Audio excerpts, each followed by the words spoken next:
Okay, once upon a time, 207 years ago, on Tzom Gedalya, Tov Kuf Ayin Vav, that's 1715, a woman gave birth, and the concern was about her fasting on Yom Kippur. Now, of course, we know in Shulchan Aruch there's the laws of the Yom Kippur. Dan, do you want to maybe put down that shtender so we don't block Bill's view? So, the halacha in Shulchan Aruch is that if there's a doctor who says that a situation is pekuach nefesh, that it's life endangering for a person to be fasting on Yom Kippur, so then they don't fast. If possible, they don't just eat freely. They do what's called shiurim, which we'll talk about shortly. And by the way, here's a good time to make a plug. If anybody has any situation coming up on Yom Kippur, medication or whatever it is, that they need to know about fasting on Yom Kippur, please don't wait until Erev Yom Kippur to ask. Ask as early as possible so that if there's any research that needs to be done, etc., it can be done in a timely fashion. Now, but in addition to whatever specific doctor's advice there may be, Shulchan Aruch gives guidelines for a woman who has given birth. And this is to be found in Shulchan Aruch Chaim Siman Tafresh Yud Ches, chapter 618, and Yud Zayin, Tafresh Yud Zayin, 617, 618. And over there it says like this, that if a woman gives birth, so within 3 days, if she gives birth within 3 days, if Yom Kippur is within 3 days, she doesn't fast at all. If it's within 7 days, so then it depends. If she says she needs to eat, even though the doctors say she's fine to fast, but we rely on her saying she needs to eat. But after 7 days, then she has to fast like everybody else. Fasting would not pose a life-threatening danger to a woman who has just given birth. And after 7 days, she has to fast. And then, now of course, if doctors say that even after 7 days it would be dangerous to her, so then that's no different than any other condition that a person has, that the doctor says it might be dangerous for them to fast. Now then the Shulchan Aruch goes on to say that these days are not counted by 3 or 7 times 24 hours, it goes by days of the week. So in our case, she gave birth on Tzom Gedalya, that's the 3rd of Tishrei is day 1, the 4th of Tishrei is day 2, the 5th of Tishrei is day 3, 6, 7, 8, 9, 10th of Tishrei is day 8. So as far as the Shulchan Aruch is concerned, this woman is already after her 7-day allowance period. So she doesn't have the heter just to say, well, she feels like she needs to eat. She's allowed to eat. She would have to have a confirmation from a doctor that it would in fact be dangerous for her to fast. So the question was posed to the Mahari. The Mahari, Rabbi Leib, was the Alter Rebbe's brother. This is Tov Kuf Ayin Vav, so it's already 2.5 years after the Alter Rebbe himself has passed away. And the Mahari, who was the Alter Rebbe's brother and very close assistant, if you will, he was posed this question, and there were two parts to the question. One part was, how do we in fact have to count the 7 days by day 1, 2, 3, or can we be lenient to count it as 7 times 24 hours? In other words, let's say a woman gives birth at noon on Tzom Gedalya, right? So can we say that until noon on Yom Kippur, she's still within 7 days and she doesn't need a special dispensation from the doctor? That was one part of the question. And actually that part of the question we're really not going to be discussing today. I'm just sort of mentioning it as just to give you the full picture. But then here comes the second part of the question. Second part of the question is, let's say she does get the go-ahead from the doctor, and so she needs to eat and she needs to drink. Now, so there is the concept called shiurim. Shiurim means that even though it's forbidden on a biblical level to eat any or drink any amount on Yom Kippur, there is a difference if a person eats less than the shear. The shear is the shear means the size, the amount that is that is punishable by a carbon or by kares, is punishable for consuming on Yom Kippur. And if possible, we want to get the person to eat less than that. right? So when it comes to food, the shir is kiseves hagasa. It's the amount of food that's like a fat date, right? So if a person eats less than that, then that's called less than the shir, and then they wait a certain amount of time, and then they eat it again. What's that amount of time? It's kedei achilas pras, the amount of time it takes to eat half a loaf of bread. Now, that's not very helpful to us because we're used to measuring time with minutes and seconds. But for a moment, the idea is a kedei achilas pras is a time frame takes to eat, the time it takes to eat a piece of bread. That is the time frame that's considered normal to eat a small amount. And if you spread out your eating more than that, that's not really called eating, that's called nibbling. It doesn't connect. So let's say you have your little piece of food that's less than the size of a date, and then you wait however long that time frame is, and then you eat it again. And even though those two bites of food combined are going to be bigger than a date, doesn't matter because you have that pause in the middle.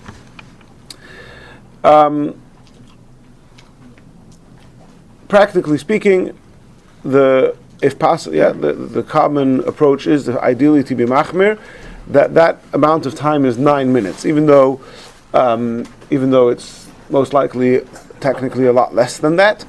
The smallest amount of time given the Chassam Sofer says is possibly even as small as 2 minutes, which is why on the Seder night we ideally try to eat the kazayas of matzah within the time frame of 2 minutes, because there on Pesach the chumrah, and also coming the first night of Sukkot, to eat the first kazayas of challah within the time frame of achilas prasa. There the chumrah is to minimize it, to get the whole kazayas consumed within that amount of time. It's the smaller the time frame, the more chumrah. So we try ideally to consume the whole kazayas of matzah within a 2 minute time frame.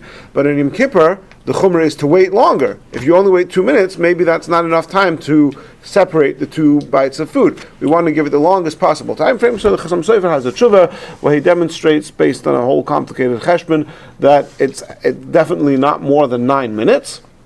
And therefore, ideally, on Yom Kippur, we say, okay, you have 2 pieces of chocolate. Chocolate is, if somebody needs to eat on Yom Kippur, chocolate is usually a good food because it has a lot of energy to it. So you eat 2 pieces of chocolate, and then you wait 9 minutes, and then you have another 2 pieces of chocolate, etc., etc. Okay, that's everything I've said until now. Is simple. It's before Shulchan Aruch. There isn't too much to talk about. Now, the question is, what about drinking? What is the time frame? You take a little sip of juice, right? And then you want to take another sip of juice. What is the time frame that you have to wait in between eating those 2 sips of juice? Is it kedei achilas pras, the same amount of time as you have to wait between taking 2 bites of food, or possibly less than that? And that is the topic of today's class, and that is the topic of this tshuva, and it turns out to be a fascinating question. And the practical relevance is going to be absolutely phenomenal, because we're telling this, let's say, a woman who's just given birth, that you're allowed to have sips of orange juice on Yom Kippur. So between sips, does she have to wait 9 minutes, or possibly she only has to wait a couple of seconds? Right? So that's how big the difference is going to be based on what we determine over here today. So the person who posed the question to the Mahari, he said that let's look in the halachas of Birchas Hananin. Now,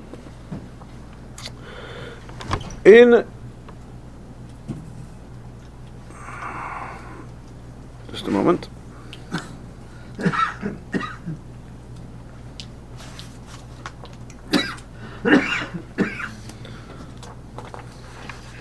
You know what? I think it's going to be easier to follow it if we step back from this specific case and just go through the sugya in a different order, and then we'll come back and apply it to this case. So, the Gemara says in Krisos, it's a Mishnah in the Gemara in Krisos, Daf Yud Gimel Amud Aleph, based on a Brisa, that the amount of time, if a person consumes liquid that is impure, so that is tummy, right?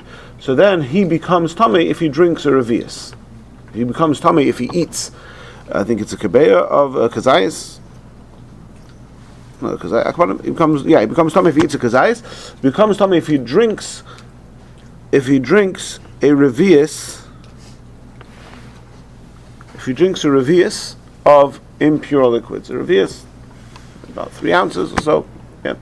If he drinks that amount of impure liquids, then he becomes tummy, and he would have to go to the mikveh. Now, what is the time frame in which he has to drink that revius of impure liquids in order for him to become tummy? So there the Bryce and the Gemara say that it is kedei achilas pras.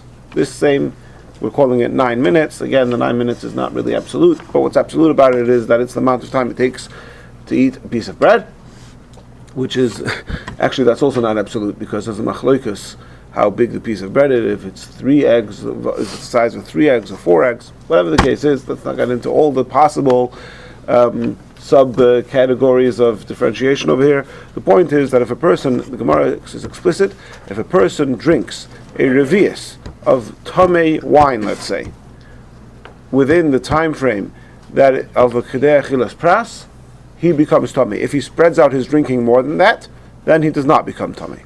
This is the Gemara over there, and this Gemara is paskened in the Rambam. It's brought down in the Rambam in Hilchos Sharav Yisatuma Perek Ches Halacha Yud Aleph that if a person drinks this amount within Kedei Achilas Pras, he becomes tummy. Now,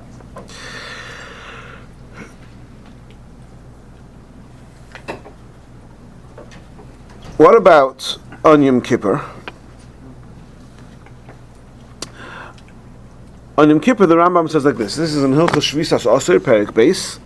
The Rambam starts off in Halacha Aleph by saying that the amount, the volume for eating on Yom Kippur that would make a person liable is a keseves hakasa, like we said, a big date. And then he says the amount that it takes that for drinking on Yom Kippur is maloi lugmav, a cheek full of liquid. And the Rambam says that this depends on each person according to the size of their mouth. And this is actually also the way it's brought in Shulchan Aruch, that a person should actually should test himself, ideally before Yom Kippur, should test how much liquid he could fit into his mouth, and that's basically, I think the way the Pasuk can bring it practically is that you fill your mouth up with liquid, and it's half of that, because what was the word, Maloya what? Lugmav. Lugmav? Yeah. Lug? No, lug, yeah. Lug is the cheek? Yeah, apparently. So basically the way you do it is you fill your mouth up, see how much liquid you can contain in your mouth, and then half of that is considered Malay Lugmav. Anyway, so not for now. So then the Rambam goes on to say, what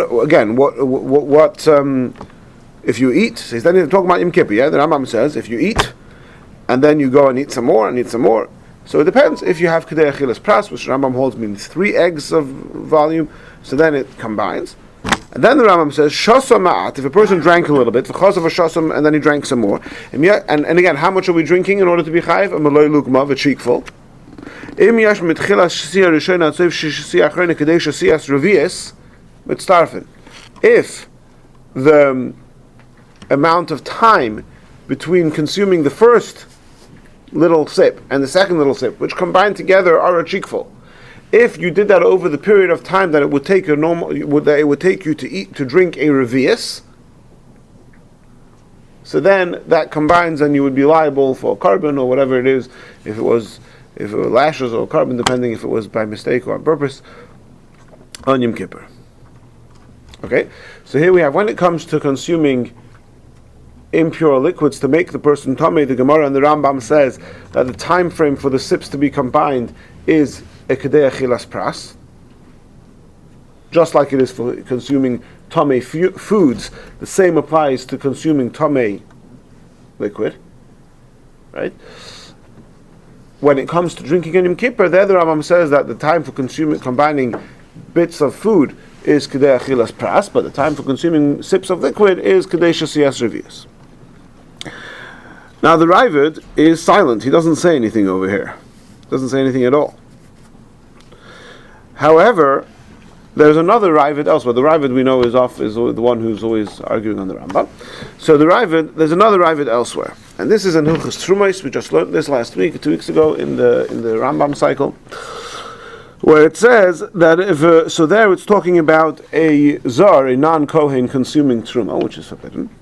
So there it says, the Rambam says that if a person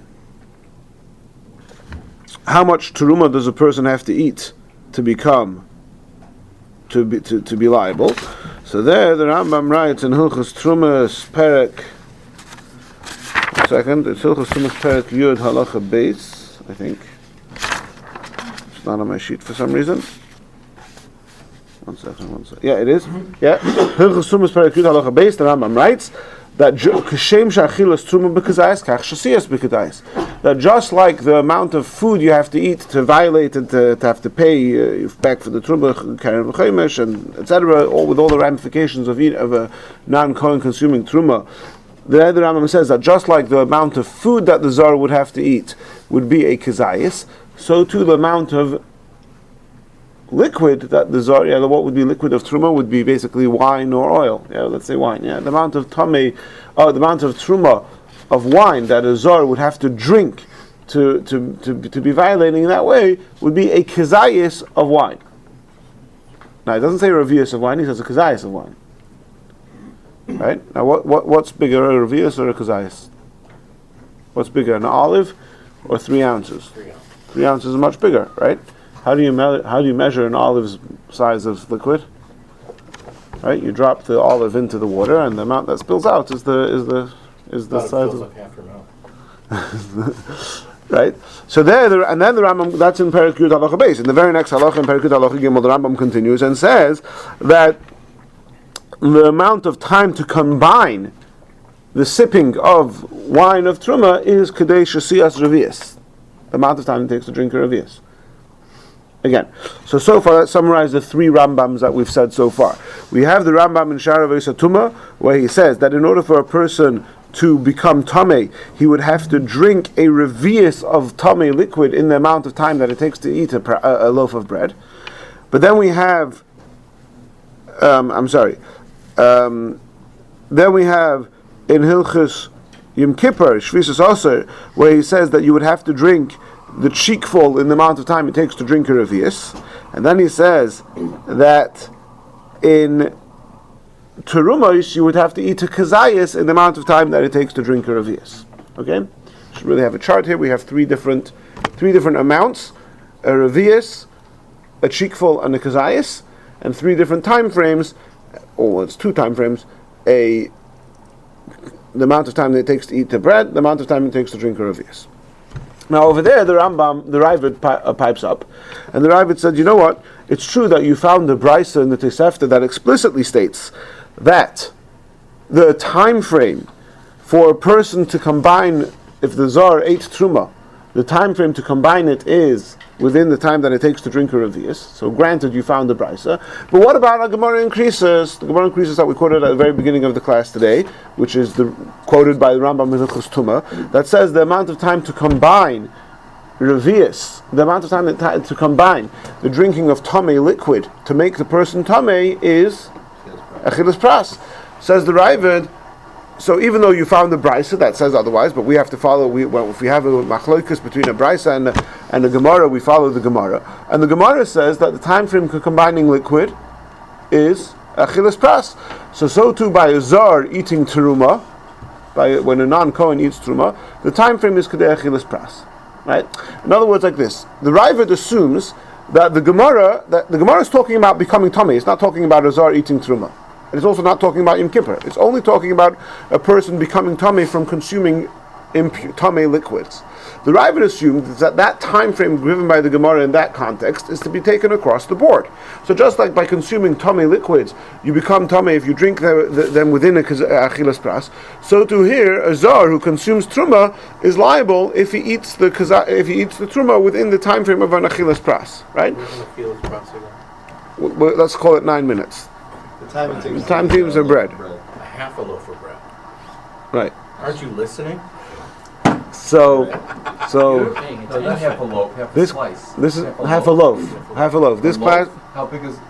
a loaf is either the size of 6 eggs or 8 eggs, and half of it is either the size of 3 eggs or 4 eggs. This class is the best thing since sliced bread. Wait, you say the size of 3 eggs. You mean the loaf was made with 3 eggs? No. That it's the volume of 3 eggs of 6 eggs or 8 eggs. That was the average size of a loaf in those days. Tradition loaf. Yeah. Now, So therefore, again, in this case, sometimes it would be a chumrah, sometimes it's a kula. In this case, the Ravid is much more machmir than the Rambam. The Rambam holds that the non-Kohen is sipping his truma, he has slowly sipping it, as long as he didn't he didn't drink a revius, yeah. So then as long as he waited a little bit, so it's the amount of time that it takes to drink 3 ounces is a very small amount of time. Yeah, I don't know, what is it, 10 seconds? Let's say, yeah, if you vary, probably less than 10 seconds, but let's just say 10 seconds, yeah? So if he waited 20 seconds in between sips, he's fine. According to the Ravid, he may have to wait, it's not fine, it's still forbidden, but it's not liable, right? According to the Ravid, if he waited 8 minutes in between, he might still be liable, right? Now, the Ravid doesn't say anything about Yom Kippur. The Ravid is talking about Trumas. However, this is extrapolated by the Torah and subsequently by the Shulchan Aruch that the Rambam and the Ravid would disagree the same way on Yom Kippur. And therefore, if you look in the Torah in Siman Tov Rishut Beis, and I'll read it to you the way it's brought in quoted by the Alter Rebbe and Alter Rebbe Shulchan Aruch, but all the poskim bring this. In Siman Tov Rishut Beis 16:12, chapter 16:12 of Shulchan Aruch, it says like this: Shasiyos mitzarfei zu mizu. Right? And if you sip on Yom Kippur multiple times, those sips can combine into being the shir. If you sipped a little bit of drink, v'hifstik, and you paused, and then you drank some more, and the 2 sips combined have the volume of Maloi Lugmav, of a cheekful, chayiv. When does this apply? He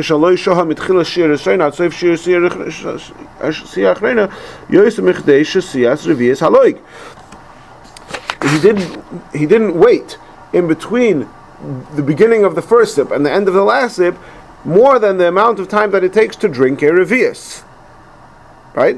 Which is what the Rambam says explicitly in the laws of Yom Kippur. He says, in the laws of Yom Kippur, in order for it to combine, you have to drink a Maloi Lugmav in the time that it takes to drink a revius. If you waited more than that, so you sipped your Maloi Lugmav, but you waited 10 seconds in between, and they don't combine, and you wouldn't be chayiv.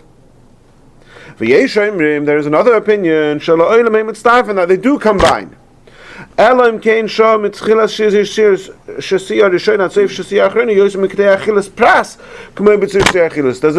that says that on Yom Kippur the 2 sips do combine if you waited 10 seconds, and in order to separate them you have to wait the amount of time that's Kedei Achilas Pras. You have to wait, let's call it the 9 minutes.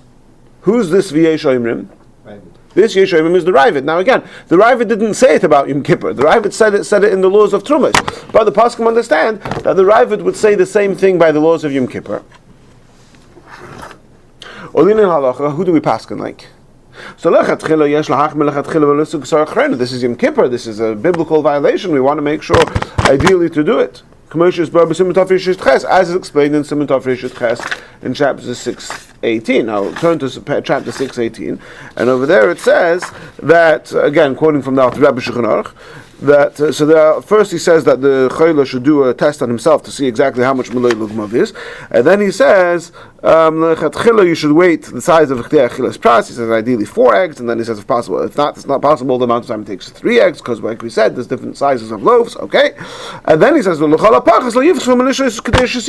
that's not possible, at least you should wait the amount of time that it takes to drink a revius. Right now, Maloi Lugmav, just to map this out practically before we continue, Maloi Lugmav is a very small amount, right? Maloi Lugmav, a cheekful, I don't know exactly, it's if it's an ounce, less than an ounce, more than an ounce, a very small amount. Now, a person who has to drink in Yom Kippur means that let's say he's dehydrated, right? Which could often happen with a pregnant or nursing, no, they could be dehydrated, let's say, right? So, in order to hydrate oneself, one needs to be able to contain a lot of liquid, to keep liquid, right? So if you're drinking a Maloi Lugmav, let's say less than a Maloi Lugmav, let's say half an ounce, yeah? And between every half an ounce you have to wait a full 9 minutes, that's not necessarily going to be enough, right? Okay, so then we could take down, we could say maybe it's not 9 minutes, maybe it's 7 minutes, maybe it's 6 minutes, till 2 minutes. let's say that's the range that you have for what the amount of time that it takes to eat a half a loaf of bread, ranges between 2 to 9 minutes. What if 2 minutes is also too much? This woman's on the brink of dehydration. She's going to have to go to an emergency room.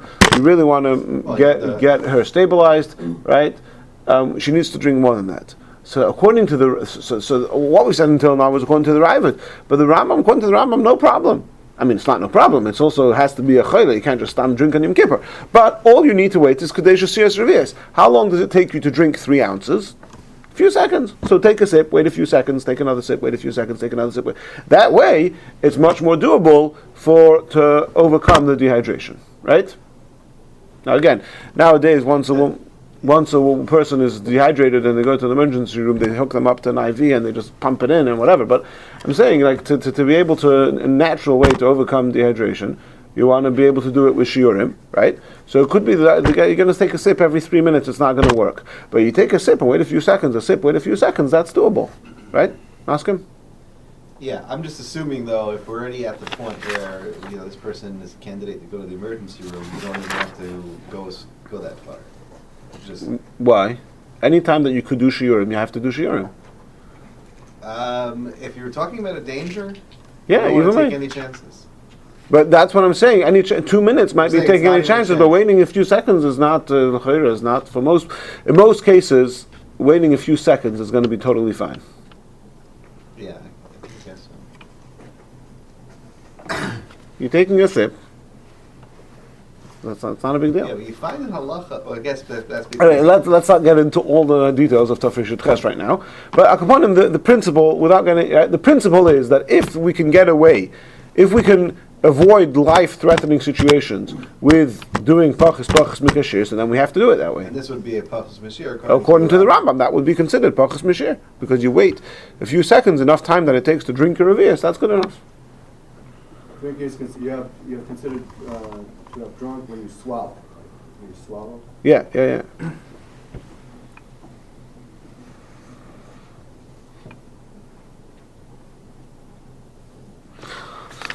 Now,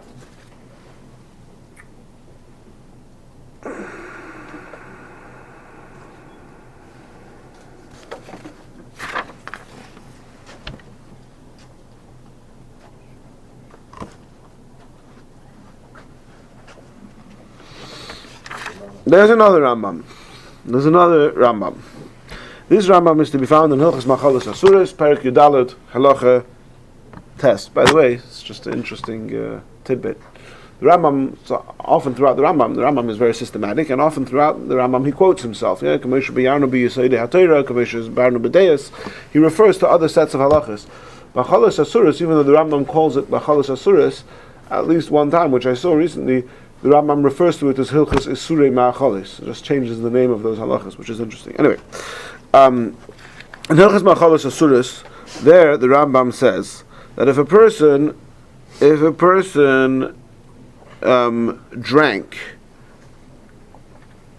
drinks forbidden foods. So what are his examples of drinking forbidden foods?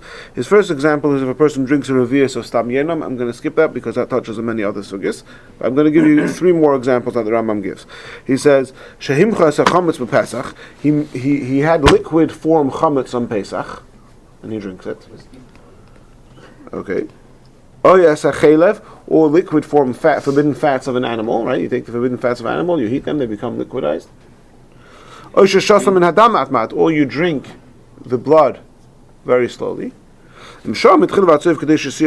If you waited between the beginning of the drinking to the end of the drinking, the amount of time it takes to drink a revius, then it's mistarf, they combine. With not mistarf, then they don't combine. Right? So a person is drinking his blood and he pauses and drinks again, and it's more than a shesias revius. So then it doesn't combine. That's the Rambam. Now, how much blood do you have to drink in order to be liable for malchus? How much forbidden fats, do you have to drink to be liable for malchus? Malolugma. No, Malolugma is only in Yom Kippur. Oh, kazayas. You think kazayas? Any other guesses? How much blood would a person, if a person takes the blood of an animal and drinks it, how much would he have to drink to be liable for for lashes, or chela, forbidden fats. Emmanuel, any idea? Anything. It's the tiniest bit. No, not a tiny, for sure, not a tiny bit. Right. So the assumption is, most poskim make the assumption, and I'll read to you from the Lechem Mishnah. The assumption is that b'chola esunin shebetorah, the size is a revius. For any ritual amount, just like you need kiddush for 4 cups of wine, for kiddush, whatever it is, you need a revius of wine.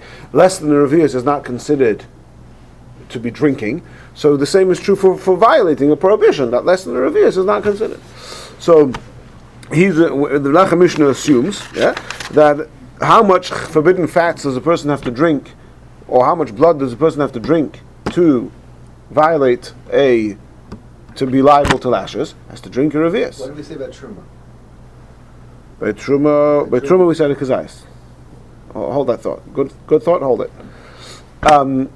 So says the Lechem Mishnah, I don't understand.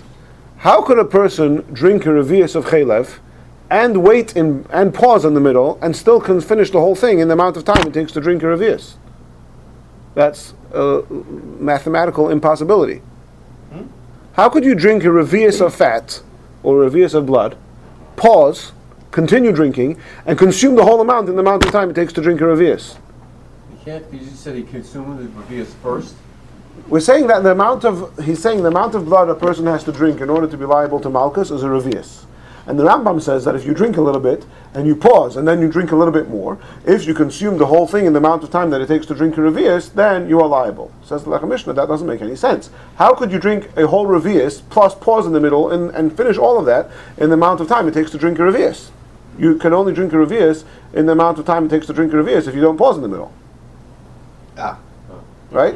You can't drink a revius and pause and still do all of it in the amount of time it takes to drink a revius. That doesn't make any sense. Right? Get that? Math. Come on, Dan. You got some math? Yeah, you agree with my math so far? Maybe you just down the whole thing in one swallow. Says Michael Messing. Says Michael Messing, and also the Lechem Mishnah says the same thing. That here, what happened is the guy guzzled half the revius. No. Then he paused for a second. Then he guzzled the second half. So together, because he drank so quickly, he still had an extra second to spare. And then it's possible, says the Lechem Mishnah. Yeah. Got an revius in the So you were able to have a revius and a pause within less than the amount of time that it would take to normally consume a revius. He didn't do a normal drinking of a revius time. He did extreme. He did extreme here, and there was a pause in the middle. Right. Azay Zok the Lechem Mishnah, and Michael Messing says the same thing. However, the Lechem Mishnah says one thing that Michael Messing is not saying, but maybe he means this. Maybe he means this.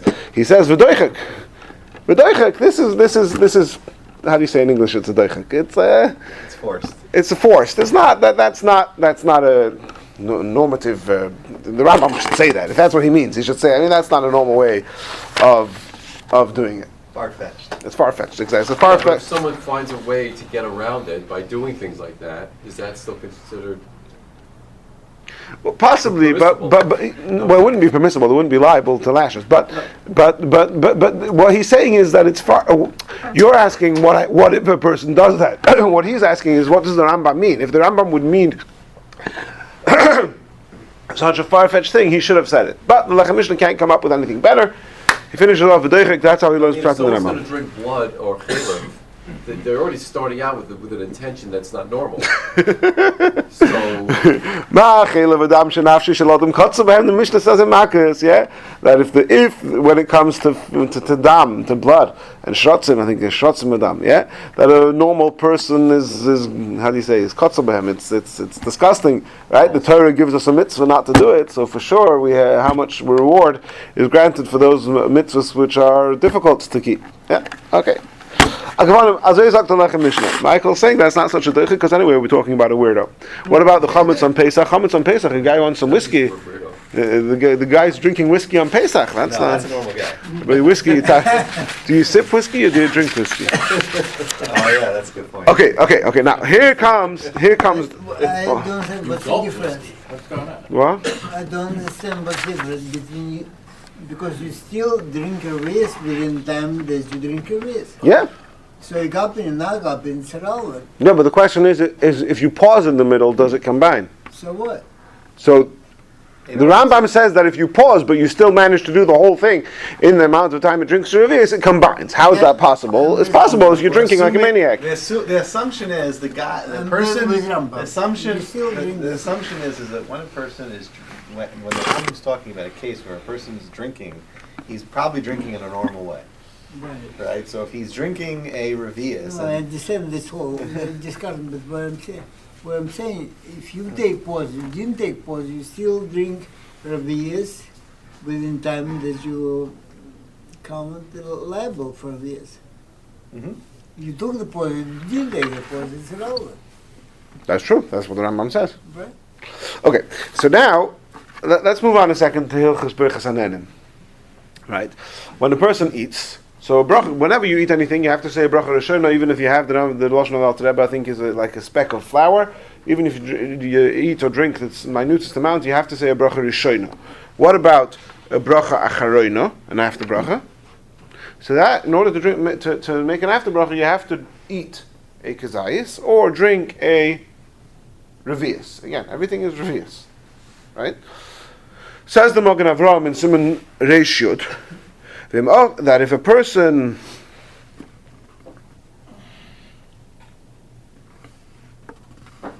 Linyan Shasiya, how quickly do you have to drink your cup, your food, in order to make a Borre Nefashos after you're drinking your cup?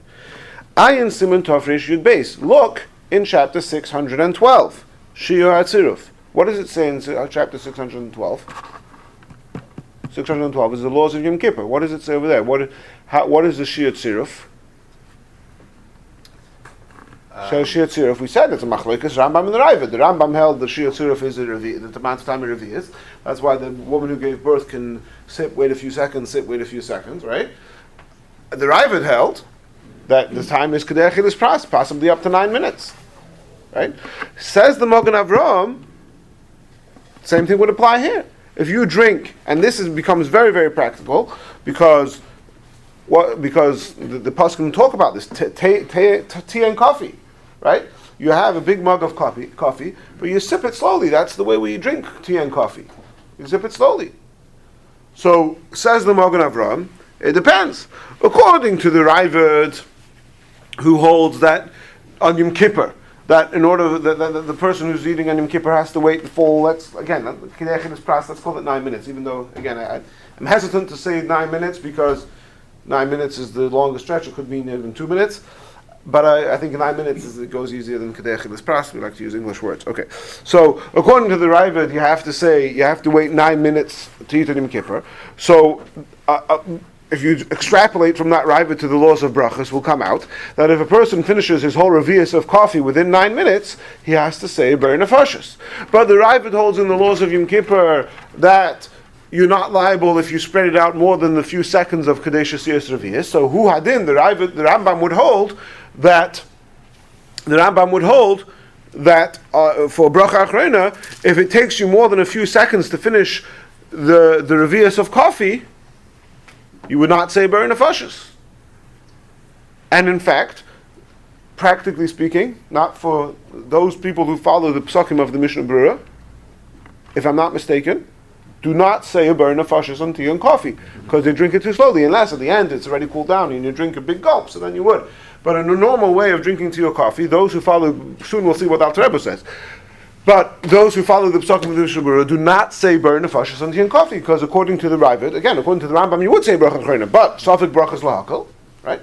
Now, I'll read this to you, one second. I'll read this to you from the Alter Rebbe. Again, soon we'll see that the Alter Rebbe later changed his mind, but this is from the earlier version of the Alter Rebbe's ruling, in Luach Birchas Hananin, which is basically a cut and paste from Shulchan Aruch, the relevant parts of Birchas Hananin, and this is based. This paragraph I'm about to read you from the Luach Birchas Hananin of the Alter Rebbe is based on this Magen Avraham, which I just told you, which is how the Mishnah Berurah paskins, if I recall correctly.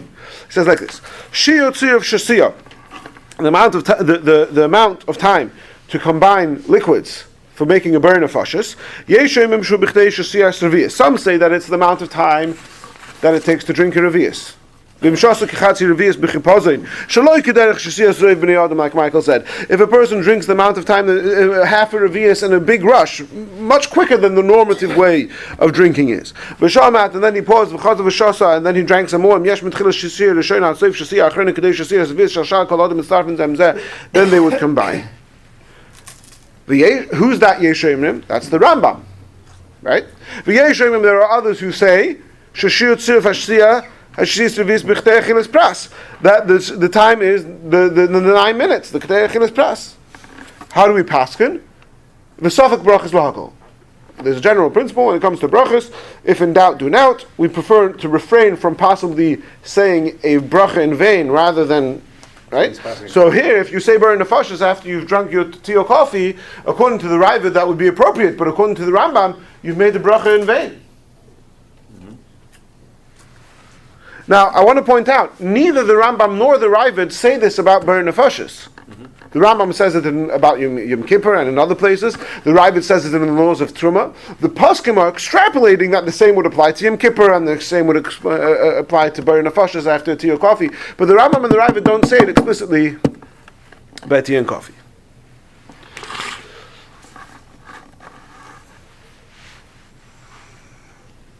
Now, says, so now we have, if you look, however, okay, let's move on to Seder Birchas Hanein. Seder Birchas Hanein was what the Alter Rebbe wrote later. It's called the Piskei HaSiddur, and there the Alter Rebbe changes. There the Alter Rebbe also brings these two opinions, and then he doesn't say Safek Brachas Lahagol. He paskins v'chein Iker, that we paskin like the Ravid. We paskin that the amount of time is Kedei Achilas Pras. Not again 9 minutes, 2 minutes, whatever you want to call it. Lefichach, and therefore he finishes off in the Seder, which is different than the Luach, right? He says, Lefichach, therefore, Yesh levarich bracha al chreina al kavi v'tei. A person should say a Borre Nefashos after drinking a coffee or tea. Af al pi shesisehu ma'at, even though you're sipping it slowly. Im lo yishal yosem Kedei Achilas Pras. If you drank a revius of tea or a revius of coffee within the time frame of Kedei Achilas Pras, which in this case it would better to say 2 minutes, not 9 minutes, right? 9 minutes might be too much. If you drank a revius within 2 minutes, right, which I think is normally, would be normal to do when you're drinking a tea or coffee, certainly the second half of the cup, which has already cooled down a little bit, right? So then you do say Borre Nefashos. Here the Alter Rebbe is not saying Safek Brachas Lahakol. Now, remember we started off with a story about the woman who gave birth on Tzom Gedalya, and this baby just turned 207, just turned 207, right? So, but his mother was very sick. What? 207 what? This baby who we're talking about, if he would be alive today, would just have turned 207. Yeah? Okay. So, Why do we care? Wait. I just tried to get your attention, and I think I was successful. Well, you got my attention. I didn't know what the point was. So that was the point. Okay, so our 207-year-old friend over here, so his mother was feeling very weak. So the person who wrote this letter to the Alter Rebbe's brother said, you see, from here, the Alter Rebbe paskins about Borre Nefashos, the Chen Iker, that you do say Borre Nefashos on your tea and coffee. Why? Because the amount of time to combine it is Kedei Achilas Pras. So if we're then to carry that over to Yom Kippur again, it's all interlinked. The Rabbi doesn't say anything about brachas. The Poskim extrapolate that whatever he holds by Trumas would apply to Yom Kippur and would in turn apply to brachas. So now let's carry that over back to Yom Kippur with this woman. How long does she have to wait in between sips? She has to wait the full 9 minutes, because the Alter Rebbe is saying v'chein Iker. Right? So they don't know what to do, because this woman's really weak. She needs to drink. She can't wait 9 minutes in between sips. Maybe she can't even wait 2 minutes in between sips. Right? But the Alter Rebbe paskins in the Siddur v'chein Iker. If you would go with the Alter Rebbe's earlier ruling, which is along the lines of the Magen Avraham and the Mishnah Berurah, that Safek Brachas Lahakol. So we're not really ruling like the Rambam or the Ravid. We're saying Safek Brachas Lahakol. So then let's look at Yom Kippur. What does it say over there? Over there it says ideally there it says ideally you keep the longer time, but if you can't keep the longer time, you keep to the shorter time. But here, if you're following the Alter Rebbe's later ruling in Seder Birchas Hanenin and Brachas, he doesn't say that both options are legitimate. He says v'chein ikka that we paskin that you have the longer time frame. When you carry that over to Yom Kippur, that means that we paskin that this poor woman has to wait so many minutes in between. So what are we going to do? Says the Alter Rebbe's brother, no, that's not what the Alter Rebbe means. The Alter Rebbe doesn't mean to say that we paskin in the laws of Yom Kippur that you have to wait 9 minutes. What the Alter Rebbe means to say is that the basis of your argument to extrapolate the Rambam and the Ravid from the laws of Yom Kippur to the laws of Brachas is incorrect. It's true that in the laws of Yom Kippur the Rambam would hold you have to wait only the amount of time of a revius, and the Ravid would hold you have to wait Kidei Achilas Pras. But the reason why in the Seder Birchas Hanenin the Rambam, the Alter Rebbe paskins that you do make a bracha achrona on coffee is not because he's paskening like the Ravid. It's because he holds that the Rambam would also hold that. The Rambam would also hold in the laws of brachas. You say Borre Nefashos in Kidei Achilas Pras. What's going on? Why would that be?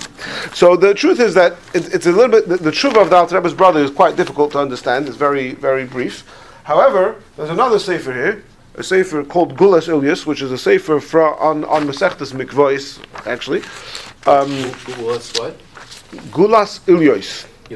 That's what it's called. The sefer is called from a certain Rav Gimel Vav Lamed Sof Aleph Lamed Yud Vav Sof. That's the name of the sefer, Gulas Ilyus, and he writes very extensively. And then at the end he writes that I just came across this sefer Sheirus Yehuda from the Mahari, and there he says the same thing.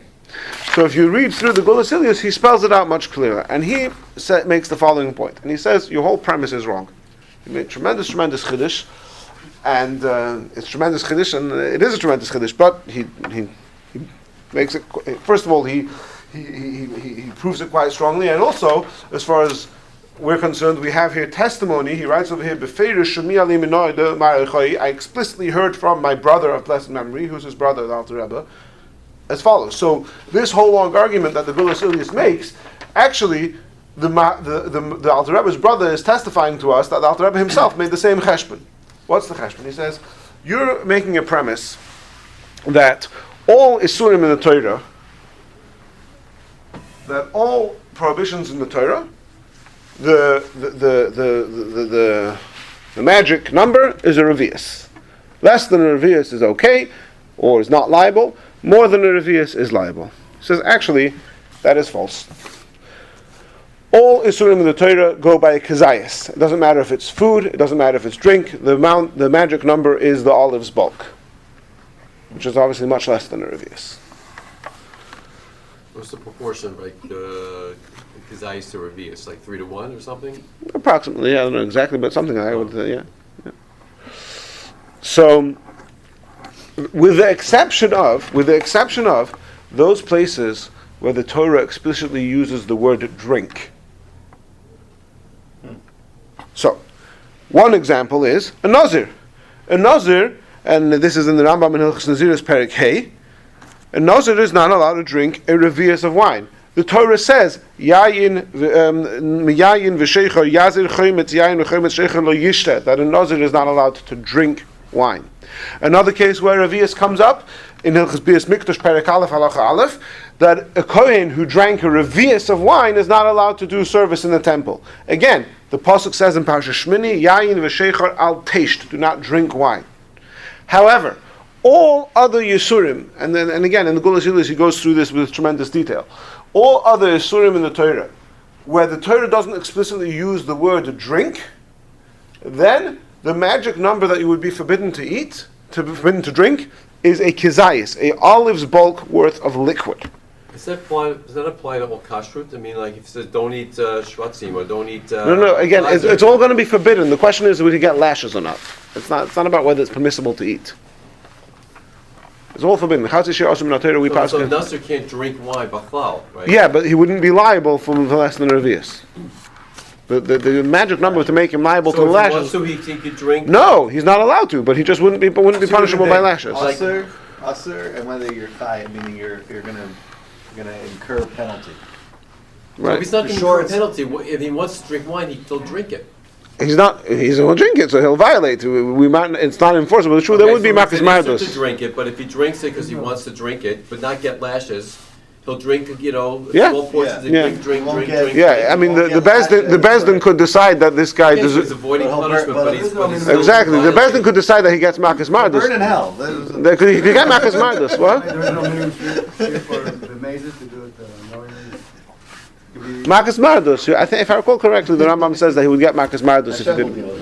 Okay. Now, You have a story when I went to. for example, in Hilchas Trumas, and remember you said before, hold that thought. Hilchas Trumas, how much Truma is a non-Kohen liable if he drinks? The Rambam said explicitly that it's a kazayis, both for food and for drink. Now here's a very interesting. There's many examples. I'm just going to give you one example because I have something I need to get out. In Hilchas Machalas Asuras Parek Vav Halacha Aleph, the Rambam says, "Ha'oichel kazayis min adam."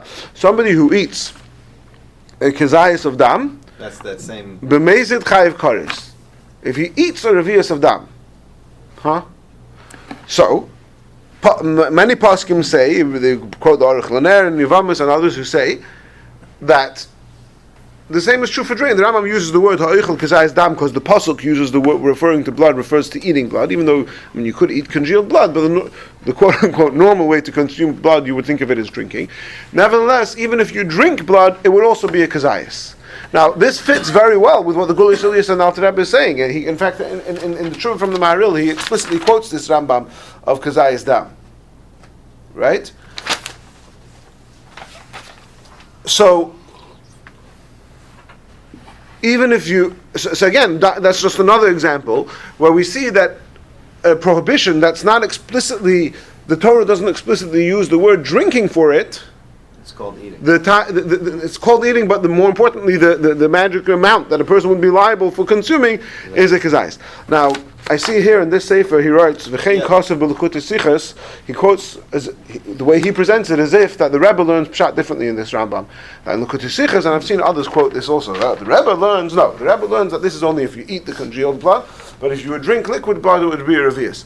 To my mind, that's completely inaccurate. If you look it up over there, the Rebbe is quoting a Maharsha, which learns that way, and the Rebbe is quoting that Maharsha for the purpose of that Sikha. The Rebbe is not saying in any way anything definitive that that's how he's learning Pshat in the Rambam. The Rebbe is just quoting that Maharsha, who the Maharsha learns like that Pshat in the Rambam, that's true, as do many others.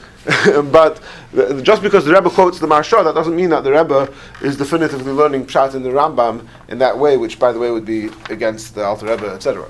Anyway, that's the Chiddush of that's the crux of the Chiddush of the Sheirosh Yehuda, and what the Sheirosh Yehuda is quoting the Alter Rebbe and the Gulish Elias says is that all Isurim b'Torah, even the liquid, the magic number that would make a person liable is a kazayis, except if it's the type of isser which the Torah uses the word shasio, uses the word drinking. Now, how does that help us? It says like this: the amount that a person has to consume is a kazayis. What's the time frame that he has to consume it within? Says the Gulish Elias, and then says the Alter Rebbe,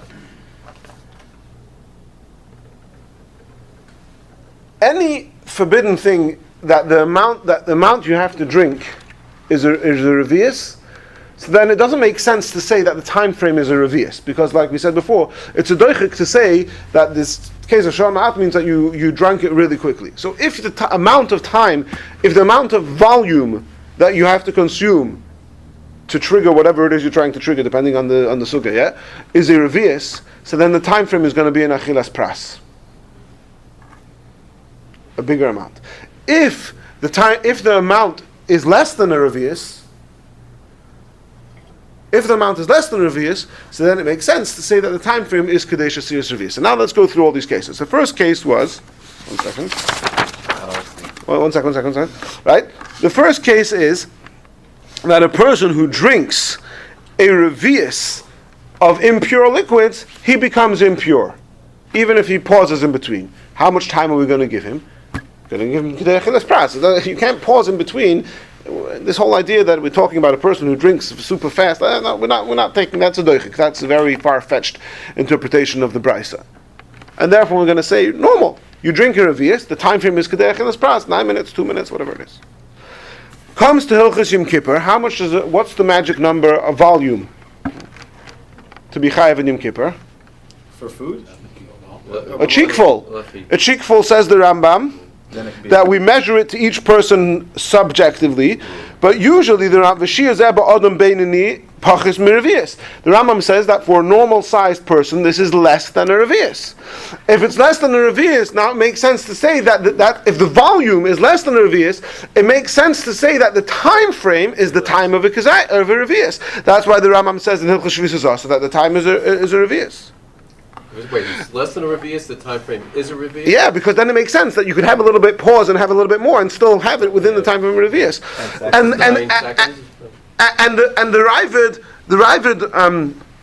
Ravid says in 1 second. It comes to Hilchos Trumos for non-kohen to consume truma. The Rambam says how much does he have to consume a kazayis? A kazayis is less than a revius. An olive's bulk is less than a revius. Right? So says the Rambam says kedei revius. You could if the amount of wine of truma that a zar has to drink to be chayiv is a kazayis, so you could sip a little bit, wait 10 seconds, sip a little bit more, and still be chayiv because it's still within less than time of the revius. So the Ravid argued on the Rambam, and the Ravid said, no, how could you say kedei shesiyas revius? The Gemara increases says kedei achilas pras. What are you talking about? The Gemara in Krisis is talking about where the magic number, the volume is a revius. If the volume is a revius, then the time frame has to be more than a revius. So we're going to go to Achilas Pras. That's our next time frame that we have. But over here we're talking about the drinking prohibition for a non-kohen to drink teruma, where the volume is less than a revius, the volume is a kazayis. So then it makes sense to say that the time frame will be a revius. Kazayis is less than a revius. Yes, of course, because that's much less than a revius. 1/3, about. Approximately, yeah, but think about it. A revius is about 3 ounces, an olive is this big, yeah? Big olive. So 1 second. Right.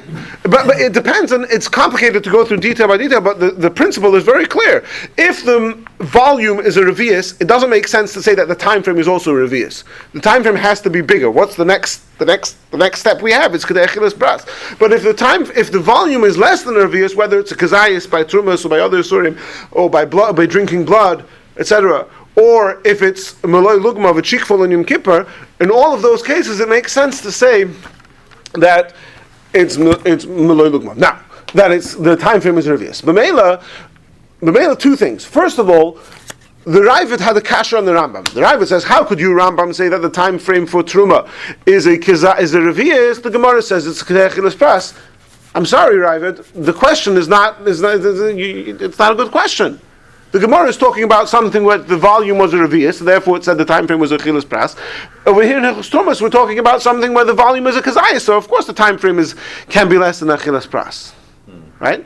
That's A. B. The Poskim then said, which makes sense, that the Ravid L'Shatasi would hold on Yom Kippur, that the Ravid would hold that on Yom Kippur the time frame is achilas pras, 9 minutes, and the Rambam would hold it's kedei shesiyas revius. Says the Mogen Avraham and the Mishnah Berurah, okay, the same thing applies to tea and coffee, to a bracha achrona. Right? Says the Alter Rebbe, no. By Yom Kippur, the amount of volume of drink that's the magic amount is a kazayis, so therefore that would make sense for the Rambam and the Ravid's machloikas to be that the Rambam holds it in a few seconds and the Rambam and the Ravid holds it's a few minutes.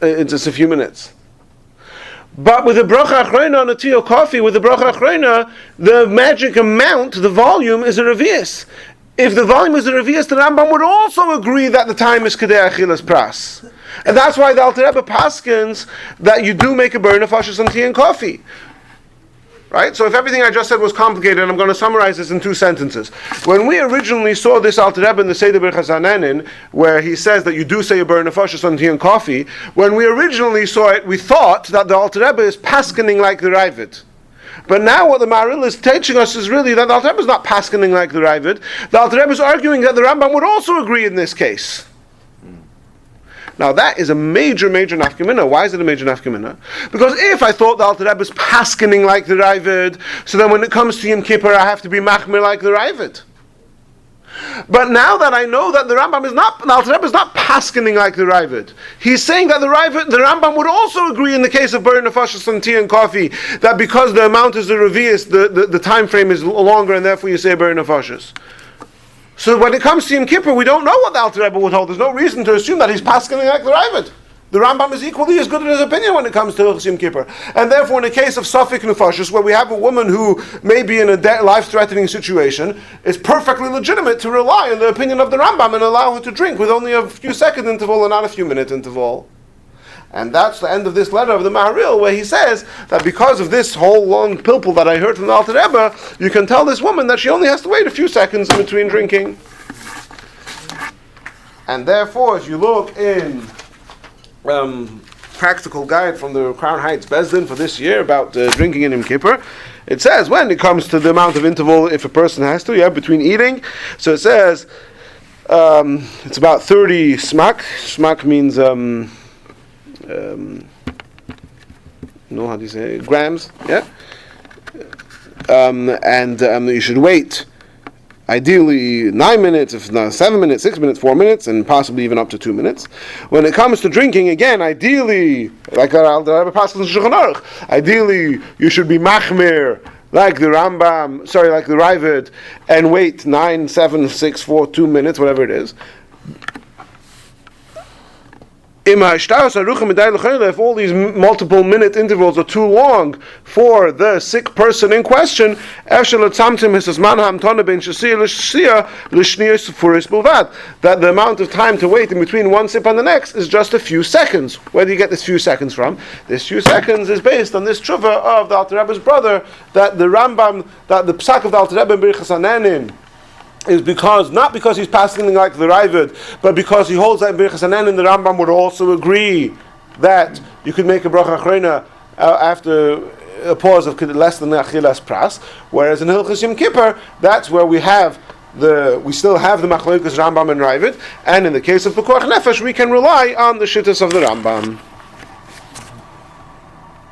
That's it. Very interesting.